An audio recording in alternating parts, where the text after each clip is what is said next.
энэ тогтворжилтын үнцэг бол бас тийм материал нь бол тийм таадамжтай харагдахгүй. Тэгэхээр энийг бол нэмэлт бэхжүүлэлт холбогдох байгууллагад нь одоо хийж уламжилж ин гүйцэтгэхгүй бол том түшид цаана байх.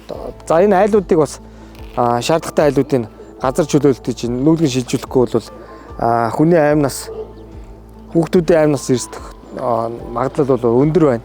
10 дугаар орон дээр бол энэ төлөөлөгчд засаг дарга нарын иргэдийн хүсэлтээр ингээд энэ гэмтрээс өрсөн сэргийлэх зөвлөл болон замын цагдаагийн байгууллагын хамт олон тогтчлтын хэлтсийн залуучууд маань ирээд ажиллаж байна. За дэрэг шалгалтаар том аврын ачааны автомашинууд ихээр зорчдог болон огцон муруу хэсгүүдэд цантирын услах гардаг замын байгууламжийг шинчлэх, зарим хар цэгүүдийг өөрчлөх, нүүлгэн шилжүүлэх, газар чөлөөлөлтийн ажлыг зохион байгуулах талаар хамтарсан хүлэг шалгалтыг хийж ажиллаж байна.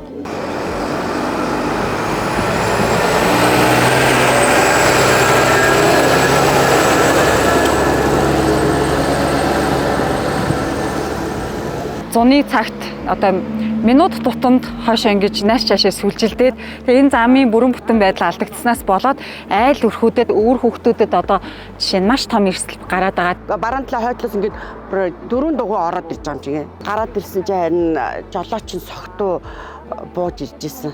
Тэгээд одоо хүний амь нас ирсдэг бүдэл баярлал байж энэ. Замын бүтээн байгуулалтыг засвар урсгал засвар хийсэн бүтээн байгуулалтыг энэ том аврын машин тэрэгнүүд бол ерөөсөө дор нэг байхгүй болгоцсон байна. Сая зам дээр бид нар харлаа.